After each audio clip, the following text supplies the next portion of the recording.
Pedro Bandeira, Anjo da Morte. Terceiro livro da coleção Os Caras. Um grito de pavor. Miguel ouviu o clique do telefone que estava sendo desligado do outro lado.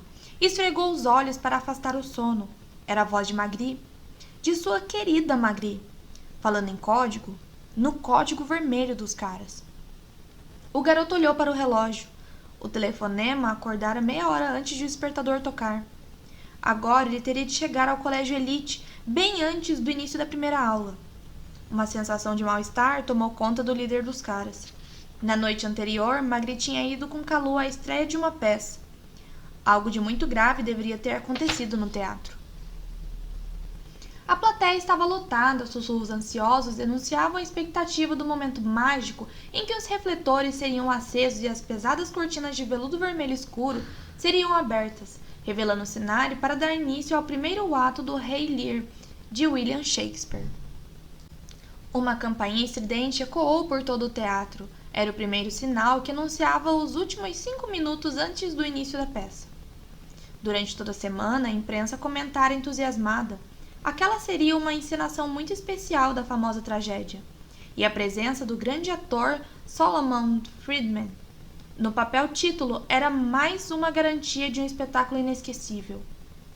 Por isso tantos haviam pago tão caro pelo diretor de estar ali, na mágica noite de estreia, para sofrer e refletir sobre o drama imortal do velho rei enlouquecido e solitário. Ao lado do palco, uma porta levava aos camarins. Discretamente, a porta abriu-se para dar passagem a uma jovem que voltava da plateia. Pouco mais que um menino, mas tão alto quanto um adulto. O rapaz afastou-se para o lado, evitando esbarrar em um homem que vinha entrando em direção aos camarins enquanto ele saía. De cabeça baixa, o homem desapareceu porta dentro. O homem dirigiu-se ao seu lugar na primeira fileira, bem no centro, ao lado de uma garota que brilhava como uma jovem estrela do cinema. Formavam um lindo casal, mas na idade de espetáculos de música popular do que de estreias de Shakespeare. Que rapaz lindo! Comentou baixinho uma senhora para o marido. Que gato! Extasiou um sussurro feminino bem mais jovem. Mesmo sob as luzes mornas da penumbra em que estava a plateia, o rapaz se destacava. Era um daqueles jovens que todas as garotas gostariam de ter como namorado e que todas as mães gostariam de ter como filho. Você voltou rápido, Calu, disse a garota com um sorriso de iluminar a meia-noite. Como está o velho sol? Está ótimo, Magri.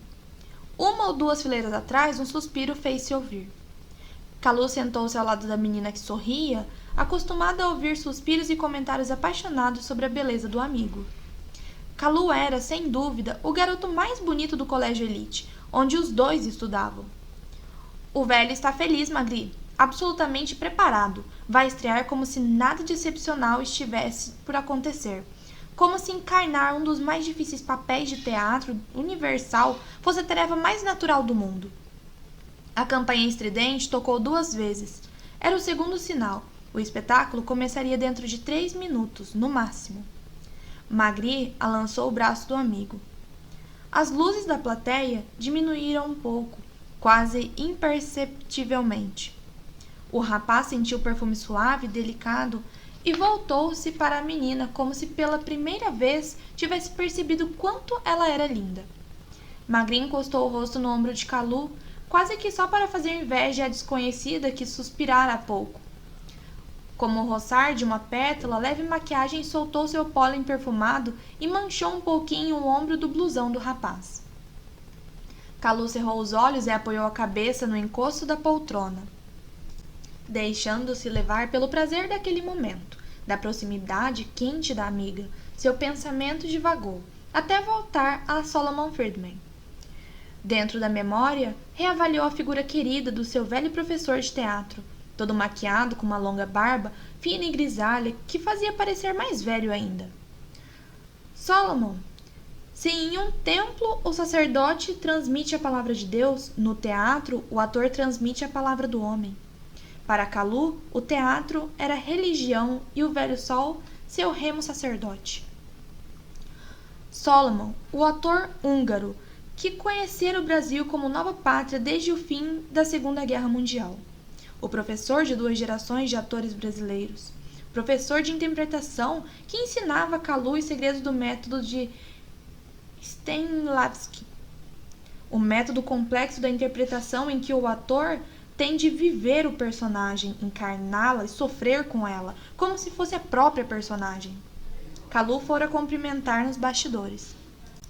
O velho ator estava lendo algo em uma folha de papel amarelo e guardou-a sob alguns livros quando o rapaz entrou no camarim. O discípulo abraçou o mestre e desejou-lhe sorte daquele modo original com que os atores incentivam os colegas antes de uma estreia. Merda pra você! Obrigado, Kalu. Voltara logo ao seu lugar, pois sabia que não deveria interromper a preparação do querido sol. Naquele momento, o velho ator já vivia o Rei Lear. Já era o Rei Lear, uma personagem criada há 400 anos, que de tempo em tempo voltava à vida através da voz e do talento de poucos grandes atores, capazes de enfrentar um desafio como aquele. Atores como o velho sol. Kalu já assistira a vários ensaios e sabia que aquela seria uma noite de arrepiar. Ao lado de Magri, aguardava o acender dos refletores como se ele mesmo estivesse para entrar ali, no espaço religioso do palco. O aluno adorava o professor e o professor adorava o aluno. O velho Solomon Friedman tinha planos para Kalu. Planejava encenar no ano seguinte Romeu e Julieta, a tragédia clássica do amor impossível. E já escolhera o jovem ator que faria o papel de Romeu. Seria a estreia de Kalu no teatro profissional. Ano que vem, a minha estreia, pensou Kalu, extasiado com a oportunidade de encarnar um dos maiores papéis do Teatro Universal, numa idade em que ainda se precisa autorização escrita dos pais para dar qualquer passo sozinho. A campainha soou 3 vezes, despertando a plateia da realidade para mergulhar no mundo de sonho. Do sonho maravilhoso do teatro. O murmúrio dos espetáculos cessou por completo e as luzes da plateia diminuíram suavemente. Escuridão completa, sons de enormes tambores, com batidas ritmadas graves, surdas, com cadência aterradora. O som foi crescendo, foi reboavada por todo o teatro.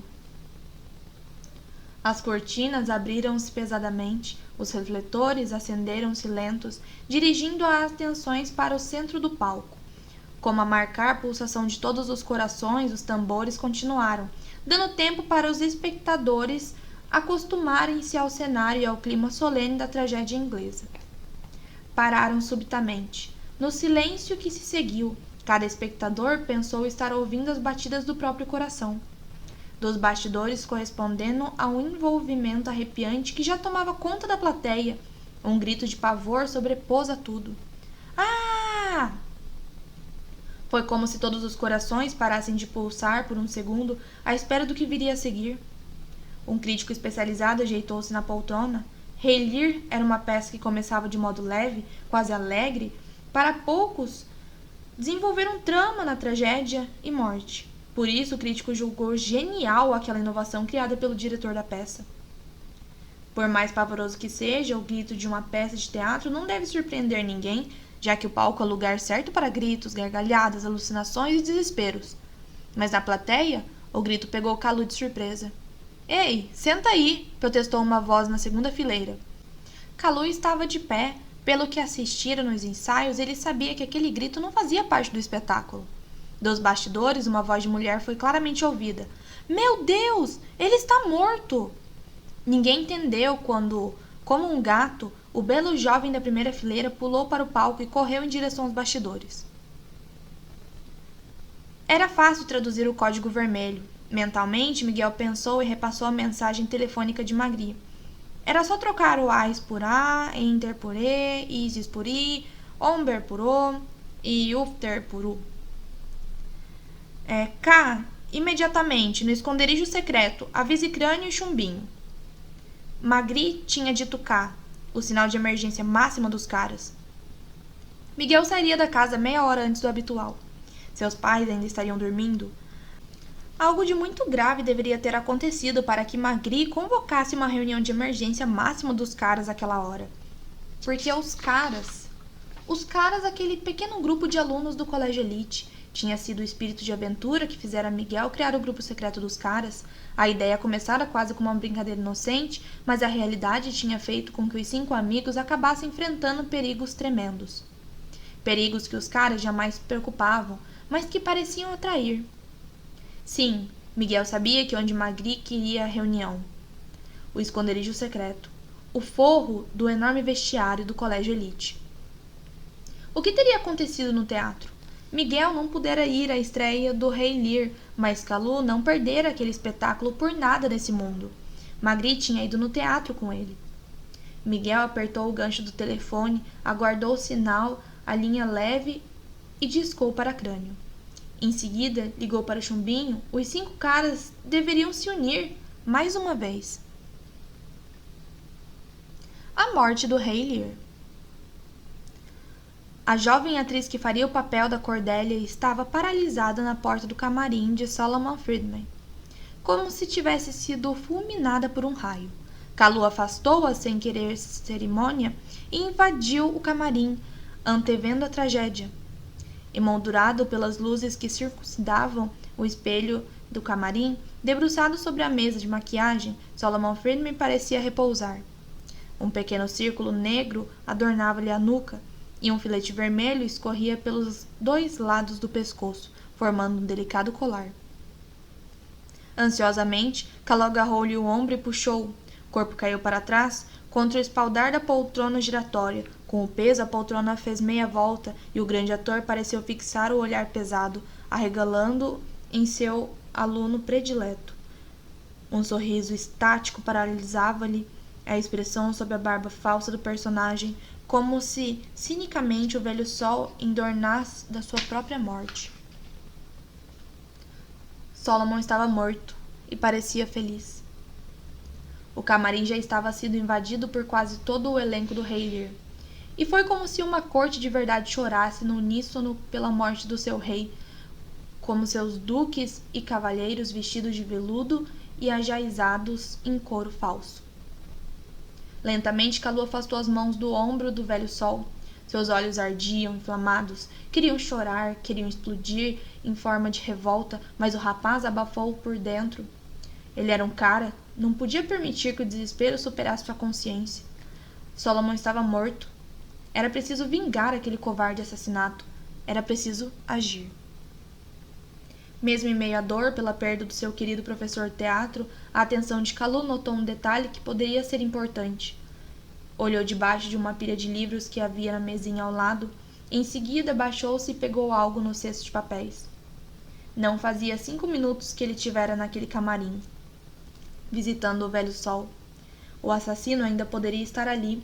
Por um momento, passou-lhe pela lembrança a imagem do homem que cruzara com ele na porta que ligava os camarins à plateia. Como era ele? O rapaz não conseguia lembrar-se. Estava muito escuro naquele momento, e que ele tinha visto não fora mais de um vulto. Kalu abriu caminho entre os atores que se lamentavam inutilmente em volta do cadáver, e correu para a porta principal do teatro. Foi encontrar Magri agarrada à gola do porteiro, sacudindo-o como se quisesse despertá-lo de um desmaio. Fale, homem! Alguém saiu do teatro? O porteiro ainda não sabia o que acontecera, e sua surpresa era devida apenas ao fato de estar sendo sacudido por uma menina tão linda e tão elegante. Aos poucos, Magri e Kalu puderam entender-lhe as palavras confusas e balbuciadas. Sua função era apenas impedir que alguém entrasse sem ingresso, e sua inteligência não chegava ao ponto de prestar atenção ao trânsito contrário, para o qual não estava treinado. Não, acho que ninguém saiu.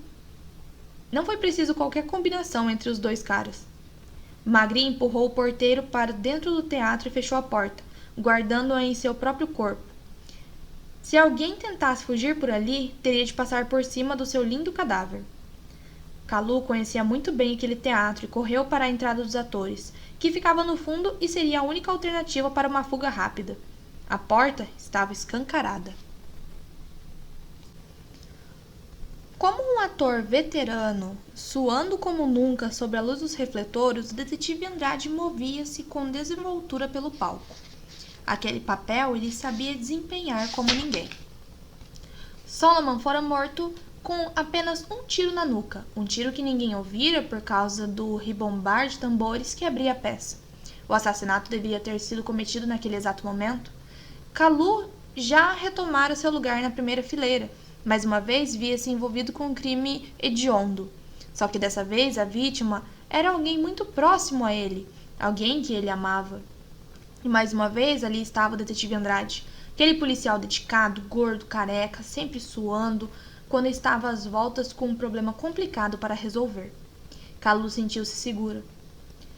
A investigação do assassinato do seu querido professor estava nas mãos de alguém que ele já aprendera a amar como seu próprio pai.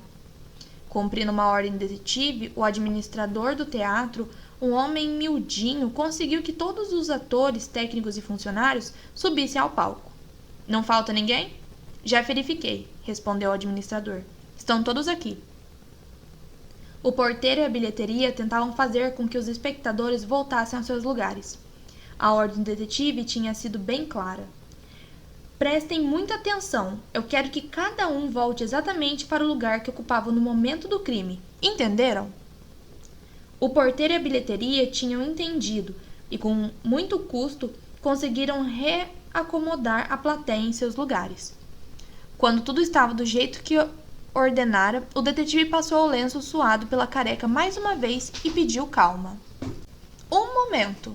Agora só falo eu. Aos poucos, sua ordem foi sendo obedecida. Cada ator no palco e cada espectador na plateia olhava para o gordo detetive em uma serenidade maior do que se ali tivesse o grande Solomon Friedman apresentando o Rei Lear. A casa estava lotada, não estava? Perguntou Andrade, sem se voltar para o pequeno administrador. Completamente, concordou o homenzinho.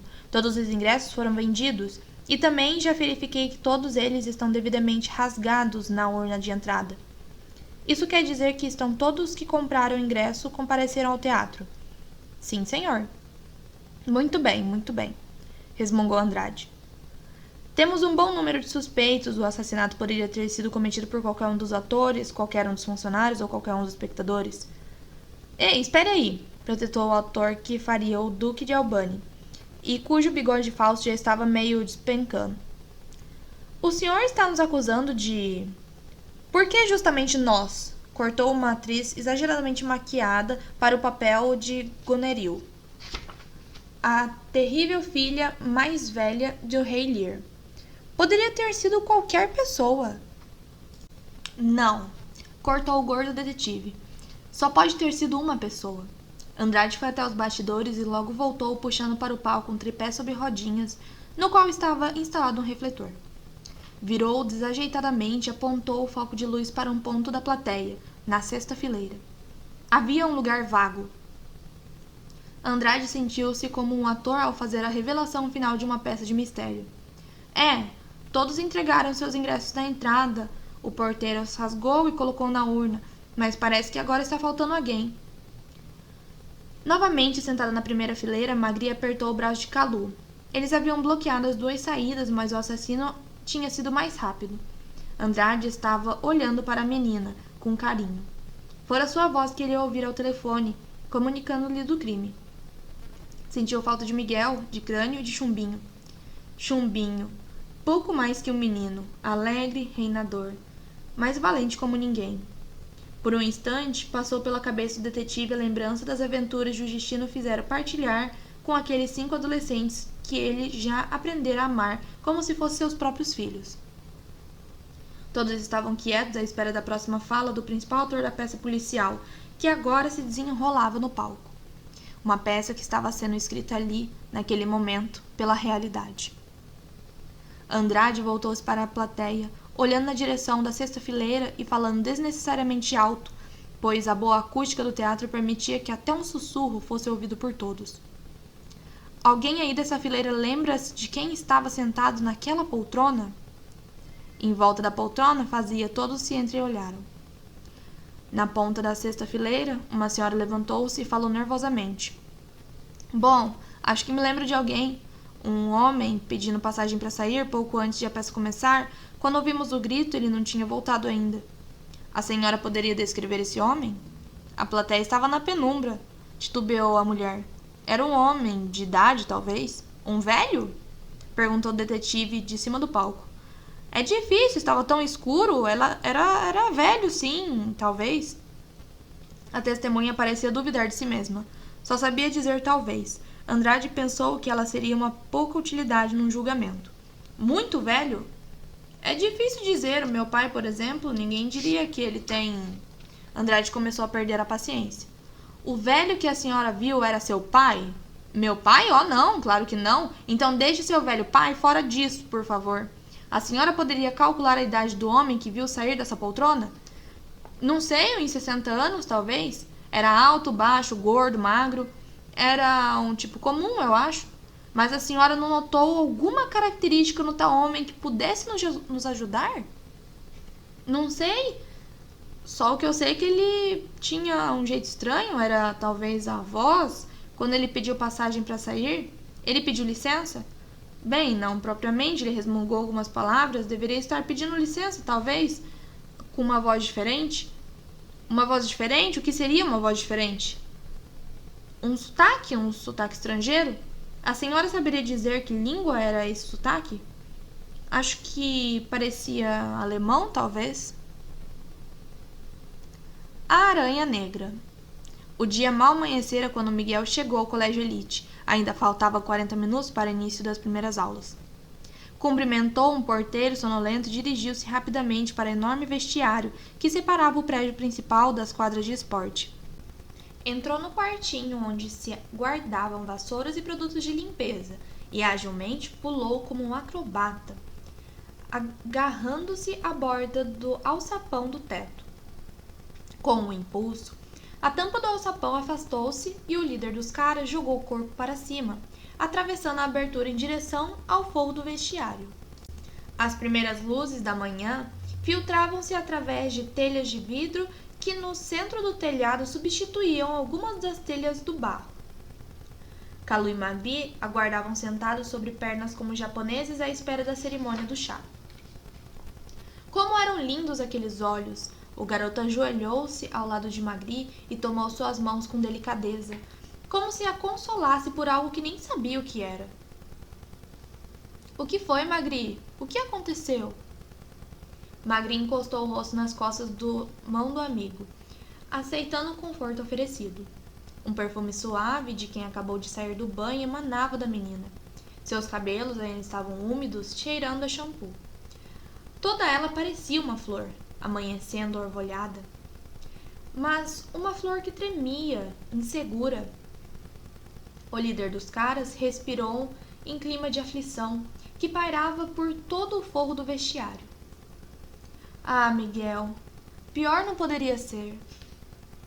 Miguel aconchegou no seu aquele corpo de menina.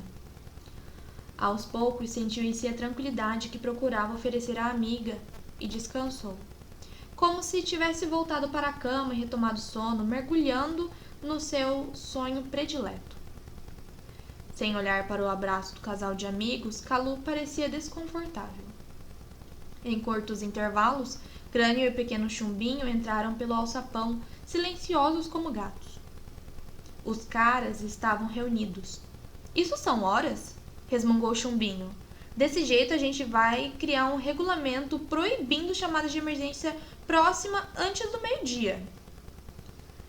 É bom que tenha acontecido algum fato muito grave mesmo para tirarem a cama a essa hora, brincou o Crânio.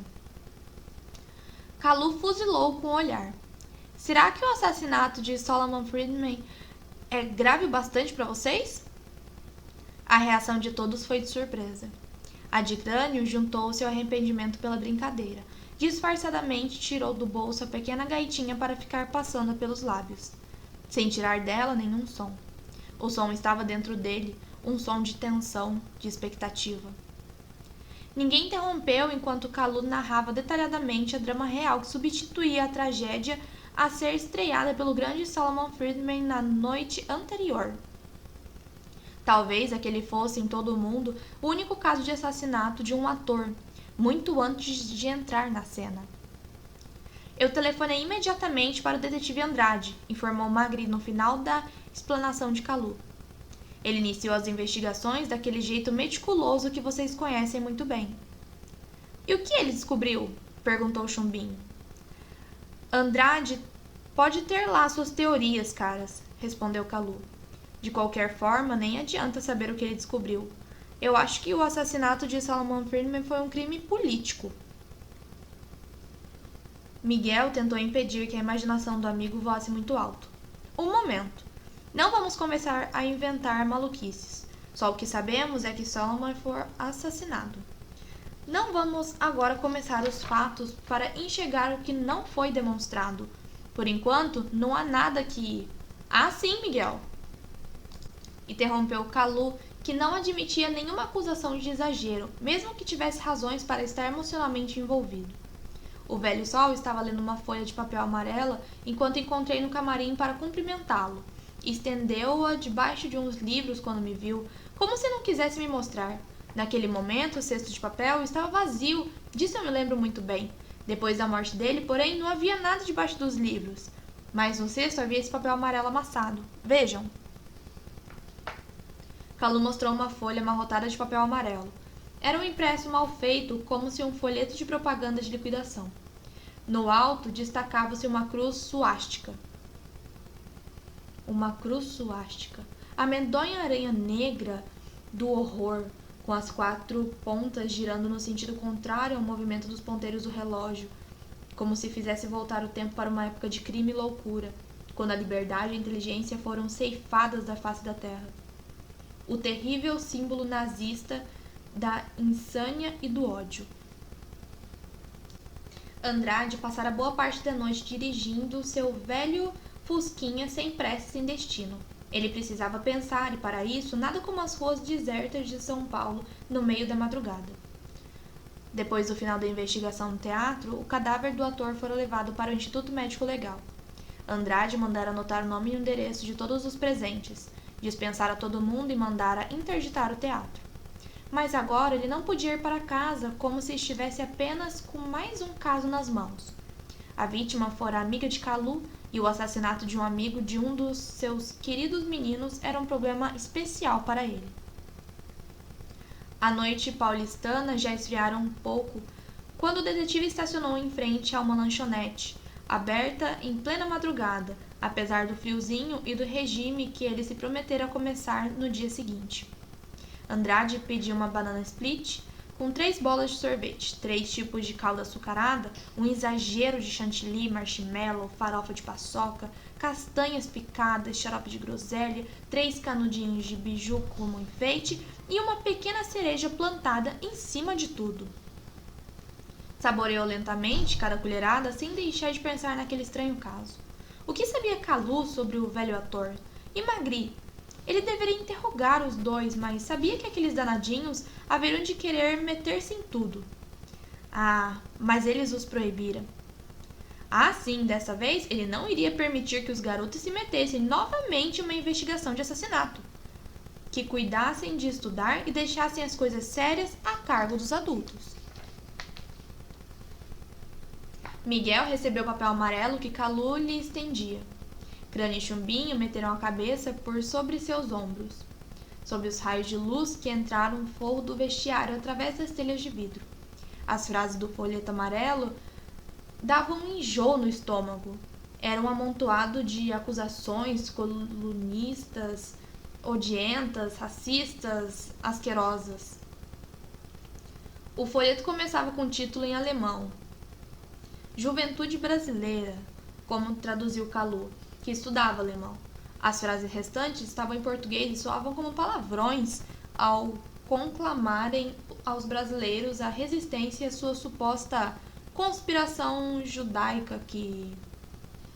O líder dos caras estava cansado. Mais uma vez, Miguel se sentia fraco diante de tudo o que o seu amigo lhe narrava. Afinal de contas, o que eram os caras? O que eram eles, além de pequenos grupos de adolescentes reunidos pelo espírito de aventura? O que podiam eles? Como se intrometer na investigação de assassinato como aquele? E se houvesse mesmo uma implicação política por trás de tudo? Mas não ousou dizer o que pensava. Solomon era tão importante para Calu quanto um pai. Nada havia a discutir. Não importava se eram muito jovens. Aquele era um trabalho para os caras. Isso não passa de uma nojenta propaganda nazista, Calu, concluiu Miguel. Você pensa que Solomon poderia ter sido assassinado por alguma sociedade de loucos que esteja com saudades da atrocidade cometida pelos nazistas na Segunda Guerra Mundial? Calu balançou vigorosamente a cabeça, reforçando a suspeita que levantara. Deve ser isso. A mulher lá no teatro não disse que o tal velho tinha resmungado algumas palavras em alemão ao pedir passagem? Esse velho alemão deve ser o mesmo que esbarrou em você na entrada dos camarins. Lembrou a menina. Não posso dizer que era velho o sujeito que esbarrou em mim, Magri. Muito menos se era alemão ou chinês. Estava muito escuro, eu nem prestei atenção, confessou Calu. Mas vejam aqui, no fim do impresso. Vejam essa frase manuscrita. Isso é alemão puro. Todos olharam o papel amarelo amarrotado. Era uma letra difícil, trêmula. Traduza isso, Calu, por favor, pediu Magri. O rapaz traduziu, sentindo vergonha do que dizia. Lembre-se, judeu porco, ninguém sobrevive ao meu inferno. Barbaridade, exclamou Chumbinho com uma careta. Como alguém pode escrever uma nojeira dessas? Houve uma pausa. 5 cérebros jovens e privilegiados completavam o quadro pintado por Calu. 5 estômagos revoltaram-se com o que acabavam de ler, como se alguém tivesse escarrado no cadáver de Solomon depois de assassiná-lo covardemente. Miguel raciocinou em voz alta. Solomon era judeu, fugiu dos campos de concentração em 1944 e acabou no Brasil, não é, Calu? O que mais você sabe sobre ele? Sabia de alguém que o perseguia, que o ameaçava, que pudesse ter lhe mandado um folheto asqueroso? A testemunha falou em um velho alemão. Poderia ser alguém do passado, de Sol? Um velho como ele? Ficou decidido que o encontrariam depois das aulas. Algum fato escondido no passado que Solomon contara a Calu poderia fornecer-lhe uma pista. Magri levantou-se e caminhou-se para o alçapão, pensando. Havia um detalhe. No meio do monte de indignidade daquele folheto amarelo que parecia uma pista importante. Mas tudo ainda estava muito confuso para ela. Precisava pensar, mas antes de discutir com a suspeita com outros caras. O meu inferno, repetiu Chumbinho lentamente. Um inferno particular. Crânio pôs-se de pé. Então já sabemos a quem perseguir, caras. Olhou por um momento para os amigos surpresos e completou. Um demônio. O segredo da torre. O velho alemão tinha saúde de ferro. Para ele ainda não passavam 7 décadas que já vivera. Mas naquela manhã ele se sentia jovem, leve, poderoso, como se estivesse novamente um pouco mais de 20 anos. Última ocasião em que envergara o uniforme negro da SS, as terríveis tropas de elite de Hitler. Seu destino ficava um pouco menos de hora de São Paulo. Uma dirigia sozinho, como sempre fazia. A melhor maneira de garantir sua própria segurança, de manter o perfeito disfarce que o protegia há décadas, era dispensar motorista e guarda-costas. Qualquer ostentação poderia tirá-lo do anonimato.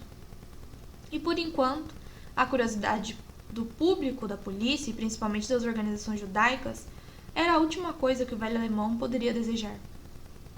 Manobrou por uma estradinha de terra que saía despercebido da rodoviária e rodou ainda cerca de 2 quilômetros. Em pouco tempo estacionava em frente aos altos muros de uma mansão, o Castelo da Vargem Fina, como era chamado pelos moradores simples dos arredores, que assim pronunciavam o nome dado pela organização ao quartel-general. A mansão destoava totalmente das construções espalhadas pelo pequeno sítio em volta. Era uma arquitetura de estilo gótico solidamente construída, com uma torre típica do castelo da Europa Central e paredes bem altas, quase completamente encobertas de era. O velho alemão saiu do carro e sentiu no rosto a brisa que fazia dançar as folhas secas sobre a terra batida da estradinha. Ergueu os olhos para a torre. Lá em cima, na torre, escondia-se o grande segredo da organização, o segredo guardado além de todos os segredos, o segredo protegido pela ferocidade dos Dobermans, pela brutalidade dos guardas de segurança e pela brutalidade do terrível comandante. Além de 3 membros do Supremo Comandante da organização, 2 na Europa e 1 nos Estados Unidos, somente o comandante no Brasil tinha conhecimento daquele segredo. E ele era o comandante da organização no Brasil. Participar da criação do segredo fora seu passaporte para a importante tarefa para a qual fora escolhido: comandar no Brasil a fabulosa decisão da organização, a retomada do poder mundial. Num dos mourões de pedra que sustentavam o portão de ferro da entrada da mansão estava uma pequena placa de bronze, onde se lia a seguinte inscrição: Lar da Juventude Brasileira. O alemão achava que aquela fora uma das mais brilhantes ideias do Supremo Comandante da organização. O disfarce perfeito que permitia mais ou menos às claras o recrutamento de crianças e jovens abandonados, que sob a supervisão do comandante estariam sendo treinados ali para construir um futuro do exército do rei. Por um momento, enquanto trancava o carro, o comandante pensou na genialidade da organização ao escolher o Brasil como sede para o quarto rei. Em que outro país haveria maior contingente de crianças abandonadas e quem daria por falta delas nas ruas? Ao longe era possível ouvir vagamente os ruídos dos jovens da juventude brasileira em seus exércitos militares matinais. Esses exercícios eram feitos nos campos de treinamento no centro da imensa propriedade de vários alqueires, completamente cercados por muros de pedras. O alemão levou consigo o jornal que acabara de comprar. No pé da primeira página estava o título que ele havia lido com mais prazer em toda a sua vida: Ator assassinado antes de entrar em cena. Não sorria, pois jamais havia aprendido a sorrir, mas o faria se soubesse. Estava livre de um pesadelo. Um porco ateu judeu está morto, finalmente, pensava ele com alívio. Depois de décadas de medo, de fugas, de sobressaltos, tudo parecia ter mudado para ele. A partir daquele dia, ele não seria mais o eterno fugitivo que os antigos camaradas tinham de esconder. Não seria mais aquele velho solitário, tremendo a cada ruído, sempre à espera da prisão ou da morte. Os bons tempos de segurança e poder absoluto estavam para voltar. Era preciso ter paciência e por mais algum tempo. Dentro de mais alguns dias, ele poderia voltar a vestir com orgulho a farda negra da SS, as tropas de confiança de seu Führer e seu guia, o grande Adolf Hitler, pensava o alemão. Valeu a pena esperar. Logo voltarei a vestir a farda da tropa SS, que fizeram a glória da Alemanha, o que voltarão a comandar o mundo. Só mais 2 dias e ele estaria recebendo o esperado que vivia seus 12 anos na África do Sul, sob guarda da organização. E o mundo estará aos pés da Quarta Reich. Para que sua tranquilidade pudesse voltar por inteiro, só faltava mesmo Solomon desaparecesse da face da terra. E até isso, por fim, tinha acontecido. Atrás do grande portão de ferro, o porteiro reconheceu e bateu calcanhares, procurando pertigar-se o mais que podia. Heil Hitler! Saudou o velho alemão, quase num sussurro, pensando que aquele que fora um dia brado orgulhoso transformava-se agora em um murmúrio clamando destino por razões de segurança. Mas a situação há de mudar, e depressa. O porteiro o havia reconhecido, mas o Doberman, sempre preso pela coleira, não mostrou sinais de boas-vindas. O empregado agarrou firmemente a coleira e abriu os portões, contendo a fúria assassina do cão, que latia furiosamente, espumando baba pela bocarra. O velho alemão olhou em volta para certificar-se de que não havia nenhuma outra fera como aquela solta. Não se pode confiar nesses guardas recrutados no Brasil. Que povinho desorganizado, que raça sem disciplina. Tudo lhe pareceu em ordem, e o velho alemão atravessou rapidamente as alamedas cercadas de acácias em flor. Foi recebido à entrada do vasto salão do castelo por um dos guardas de segurança e subiu para o seu gabinete. Em sua expressão não havia mais qualquer traço de satisfação que a notícia do jornal lhe provocara, pois em outra parte do jornal havia lido uma nota sobre o processo contra o certo médico. A notícia deixara o alemão furioso. O tal médico também sentia preso de sua fúria. Agora ele era um comandante. O velho Fusquinha de Andrade estava estacionado próximo ao colégio Elite, como se o detetive fosse mais um dos pais que vinham buscar o filho no final das aulas. Esperava encontrar somente Magri e Calu, mas não se espantou quando viu o Chumbinho, Miguel, Crânio junto com os dois. Aquele grupo não se largava. Mesmo que ninguém tivesse combinado o encontro, os caras sentiam certo alívio ao distinguir a silhueta gorda do detetive no meio das mamães e dos choferes que buscavam os filhos na escola. Magri beijou as gordas bochechas de Andrade, sentindo o arranhar da barba, que o detetive não raspava naquela manhã. Eu não queria meter vocês novamente em uma encrenca cabeluda, meninos, mas... Nós fazemos parte da confusão, Andrade, simplificou Miguel. Calu era muito amigo de Solomon. Era mesmo, por isso eu acho que Calu pode me ajudar nessa investigação. Mas só com informações, entenderam bem? Dessa vez eu não vou admitir vocês... O olhar dos 5 impediu que Andrade falasse adiante com a proibição. O detetive desistiu e convidou. Querem uma carona? Pronto, os 5 teriam de espremer-se no minúsculo Fusquinha mais uma vez. Magri ia sempre no banco dianteiro e os 4 tinham de encontrar lugar no banco de trás.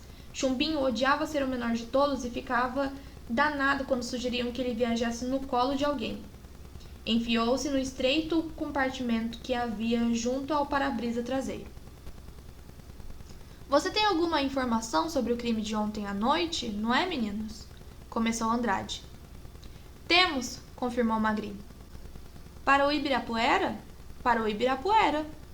O detetive engatou a marcha. Sempre no parque da Ibirapuera ou no jardim zoológico. Aqueles meninos nunca queriam testemunhas quando tinham de contar alguma descoberta a ele. Bom, se eles gostavam de brincar de polícia e ladrão, o que ele podia fazer? Calu pegou o jornal e encontrou sobre o banco do Fusquinha. Deu uma rápida olhada numa pequena notícia impressa na página dobrada e exclamou. Ora, veja só! Ferenc Gabor chega hoje ao Brasil. Quem? Ferenc Gabor, coitado do velho sol. Como ele gostaria de estar vivo agora. Vocês nem imaginam. Ferenc era velho amigo do sol, um amigo dos tempos terríveis. Está vindo pela primeira vez no Brasil, juntamente um dia depois da morte do sol. Ferenc Gabor? Estranhou Miguel. Nunca ouvi. Ferenc tem tudo a ver com o passado de Solomon, Miguel. Uma coincidência, uma macabra coincidência. Nas mãos de Calu, Miguel leu. Exposição do mestre Davi Segal chega hoje a São Paulo. Sob o título, a foto de um quadro com um velho sorridente ao lado. A legenda dizia: Ferenc Gabor, curador universal da obra de Davi Segal, chega hoje a São Paulo, trazendo uma exposição com telas inéditas pintadas pelo gênio judeu-alemão do expressionismo pouco antes de sua morte no campo de concentração de Sobibor. Entalado no banco traseiro, Chumbinho coçou a cabeça. Engraçado, acho que eu já ouvi esse nome. Ferenc Gabor. Só não me lembro onde. Você acompanha a arte, Chumbinho? Ferenc está vindo da França, explicou o Crânio. Aqui diz que ele vive lá, onde cuida dos quadros de Davi, o mestre do expressionismo. Não tem nada a ver com nenhum ismo. Eu ouvi esse nome aqui no Brasil, tenho certeza, só não consigo lembrar. Calu não estava prestando atenção ao que Chumbinho dizia. Seus pensamentos focavam-se apenas na tragédia de seu amigo assassinado. O crime comovera a cidade, fizera chorar o Brasil. Naquele momento, o corpo do grande ator judeu, do grande cidadão brasileiro, estava sendo velado na biblioteca municipal, recebendo o último adeus da comunidade teatral que tanto devia a Solomon. Kalu desejaria estar lá e lá permanecer até que o caixão fosse fechado, quando então, do velho sol só restaria a lembrança e a saudade. Mas a saudade só teria cabimento depois que o assassino estivesse desmascarado. Enquanto isso, Kalu sentia-se obrigado a agir, em vez de simplesmente ficar chorando sobre as flores que adornavam o caixão. Solomon gostaria de estar vivo. Por várias razões, o velho sol gostaria de ter vivido mais um pouco, pelo menos para rever esse velho amigo. Uma lágrima escorreu pela face do garoto.